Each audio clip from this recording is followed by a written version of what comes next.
কেমন আছেন সবাই? ভালো তো? হ্যান্ডমেড উইথ এতান্স ক্রিয়েশনস চ্যানেলে সবাইকে স্বাগতম। চলে এলাম একটা নতুন ভিডিও নিয়ে। শুরু করি সেই ভিডিও। আমার কাছে প্রচুর জ্যামের শিশি, জেলির শিশি ছিল। তো ভাবলাম এই শিশিগুলো দিয়ে এবার একটু কিছু কাজ করা যাক। তো সেই কথা মতো শিশিগুলো একটু ভালো করে জল দিয়ে ধুয়ে নিলাম। এবার আমার পূব দিকের বারান্দায় শুকোতে দিয়েছি। বোতলগুলো তো শুকনো করা দরকার, তাই না? যাই হোক, অনেকক্ষণ হয়ে গেছে। এবার ভাবলাম একটু বোতলগুলো সোজা করে দিই। ভেতরের জল তো ঝরেই গেছে, এবার একটু সোজা করে দিলে ভেতরটাও শুকিয়ে যাবে।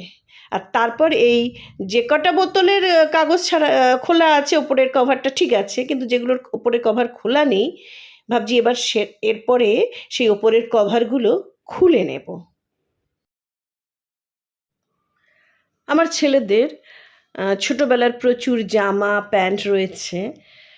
তো শিফট করার পর এগুলো সব গোছাচ্ছিলাম। কিছু জিনিস আমি অন্য বিভিন্ন বাচ্চাদের দেবো আর কি।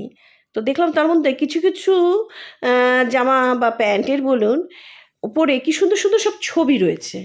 তা ভাবলাম দেখা যাক এগুলোর কী ব্যবস্থা করা যায়।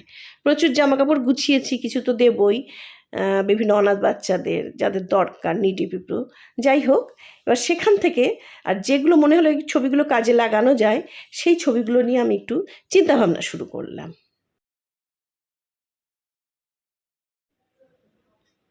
বিভিন্ন জামায় বেশ সুন্দর সুন্দর কিছু ছবি আছে। ছবি মানে কাপড়ের আর কি। দেখতে এত ভালো লাগছিল, তো প্রথমেই সেই ছবিগুলো আমি কাটা শুরু করলাম।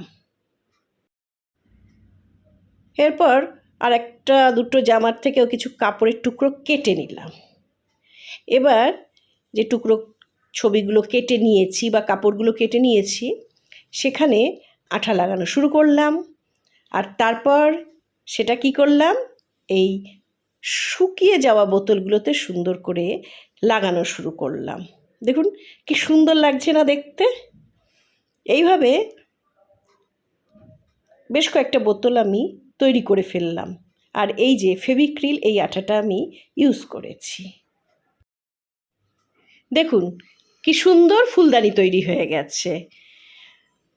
আর বোতলগুলোর ভেতরে তারপরে আমি জল দিয়ে দিয়েছি, আর কিছু গাছের ডাল কেটে নিয়ে এসে এখানে সাজিয়ে দিয়েছি।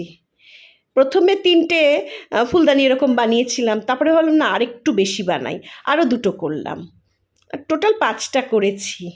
কেমন লাগছে দেখতে অবশ্যই আপনারা কমেন্ট বক্সে জানাবেন। ভিডিও ভালো লাগলে লাইক করবেন, আর চ্যানেলটা সাবস্ক্রাইব করে আমার পাশে থাকবেন। আজ এই পর্যন্তই, পরবর্তী ভিডিওয় দেখা হবে।